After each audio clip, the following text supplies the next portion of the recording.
Damn, I was yapping, but I wasn't recording. I guess I do that. Just be yapping. But we're hitting it again. Hey, welcome back to the channel, ladies and gentlemen. It's been a long time. Now I come at you again with a unrelated video topic. I don't remember what I talked about last time, but it wasn't geography, I suppose. Politics? I don't know. History? And a little mix of me just talking about a very niche thing. A little hyperfixation on at one point. It was actually right after we started using vast sums of ammunition costing billions of dollars just to pepper the skies of Tehran. And when that was going on, I was like, damn, this place is important. Always news. It's important because honestly, I'm shocked the price of oil only doubled, because I feel like 20% of, you get my gist here, it's the price is only doubled. Because the thing with oil, when you're out just a little bit, you gotta price it crazy, because I feel like even doubling it doesn't reduce consumption by 20%. You know what I mean? I don't know. I don't work here. I'm sure there's someone who knows what's going on that's taking care of it. But I guess if you look at the strait on a map, right? It's a very important strait. The one, all the other natural gases. Anyways, those boys, they come out of there. But also fertilizers, like ammonium fertilizers. It's a very high percentage of fertilizer. Food's one of those things where and you need fertilizer to grow it on the scales we do and the way we do. I feel like if you just like, hey guys, I know you have to plant your crops, but there's actually just 20% less this year than there was last. I wonder what that does over the next year, especially when you have production, not permanently, but decreased for years. I feel like that drag has got a drag. But anyways, if you look at this strait on the map, right? When I'm talking the strait, I'm talking the Persian Gulf, which has this little wiggly bit, super shallow waters, pretty thin. Honestly, if you were standing on the tip of one side and the ship was on the farthest side of the strait that it could go without getting grounded, you could probably just handheld artillery, just, you know what I mean? Very convenient shit. And I suppose the reason, so if you're looking at this boundary, if you're looking at the lines, the very weird lines, right? You have all these different countries that are exporting these products that have fueled their economies, and Iraq, Raposa, no, but you see Qatar, Bart Twain, Jesus fuck, Qatar, Twain, Kuwait, Saudi Arabia, obviously, Iran. Maybe Iraq is pushing in that shit too, low key. That may be the case. I'm assuming the UAE is in a very similar boat to the little island boys. With the fun islands that actually a couple fun islands here. We're doing a bunch of shit with the islands, but they use it as the little block. They're having things go on the other side of the island. It gives them the ability to claim both sides of this island, and they're just mining one part of the strait. Hey, if you're paying in yen, you come between this island and the rest of the island.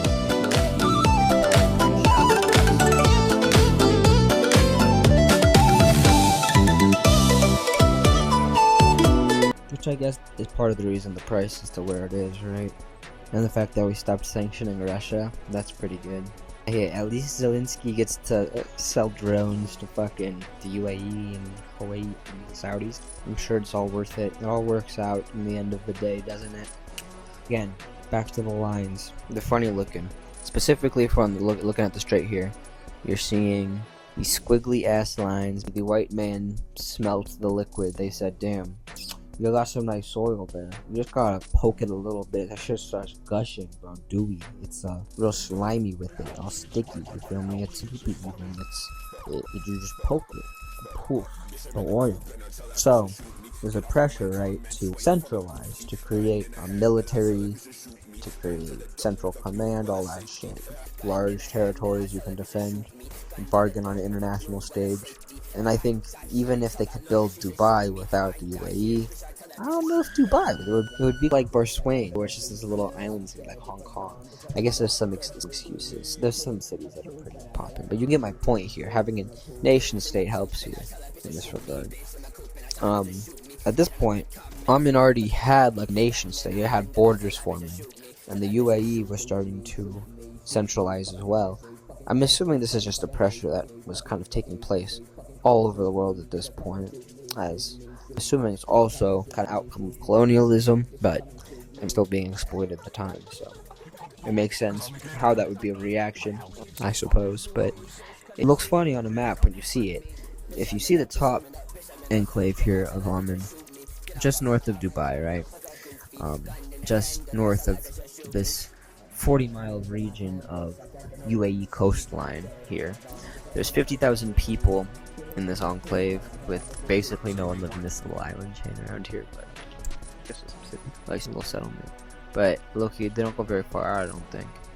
Mostly wildlife, just like ducks and shit, but it's pretty inhospitable, like coastal, warm. I don't like that shit. Trees don't grow on you much, some trees, but it's mostly shrubland, yeah, mostly bush and mountains and shit, so not my forte entirely. Just like areas in my state like that, I don't even fuck with them like that.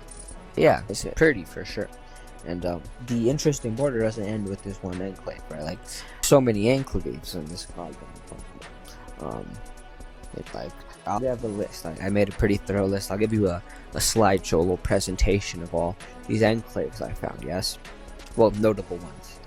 Germany, Cyprus, Italy, Belgium, Azerbaijan, Spain, Bangladesh, Tajikistan, and that one country in South Africa are great examples of countries with stellar enclaves with decent populations. Inland, I excluded island enclaves which exist according to the Wikipedia research I was doing. Oh shit.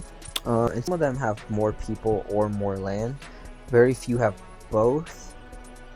Yeah, it's a very big enclave, but you know, it happens. But there's this other enclave. If you were to continue exploring the coastline here, the UAE coastline, you're like, hold up. The first thing you probably want to question is, how does this happen? These different villages and cities needed to choose a side in this kind of bordering region, you know. There's an empire forming over here and empire forming over here. And they're kind of, all of our neighbors were all kind of agreeing to join them. And we're in this middle section. What do we do here in this central area? So basically what happened in the 1930s, when these boys were gooning about that fucking carbon swap. 4 clan heads were seeing the writing on the walls here and decided to join the nation of Oman. But Nawa, the counter enclave, which currently has 300 people, ended up in the UAE because they chose to remain loyal to Al Qasimi, the dynasty which later the UAEs, they mix up their royal families. Contains 2 villages, a police station, a clinic. That's fun. There is a border crossing between the rest in the enclave, but there's no crossing between both of the enclaves, which would be excessive. The police station's around there though. Looking at the show like Google Earth, if you drop your little guy in, you're just checking shit out, you'd be like, damn, it's kind of beautiful. Like, damn, place bougie as fuck. It feels like LA County. Actually feels better than LA County. Probably because there's less people there to be. It's like everything's like pristine. I don't know if I want to like invade that coastline, you feel me? Like if some dude put a gun to mine, was like, hop out the duck boat, boyo, and they could throw you like some sort of MP. I don't even know how people shoot in military. I'm good. Actually, thanks. But I do like internet sleuthing. Maybe I'll travel there one day if we stop fucking shooting missiles at them. That would be nice. That's the video. I guess I just wanted to yap about funny lines on the map. I'll see you in a couple months.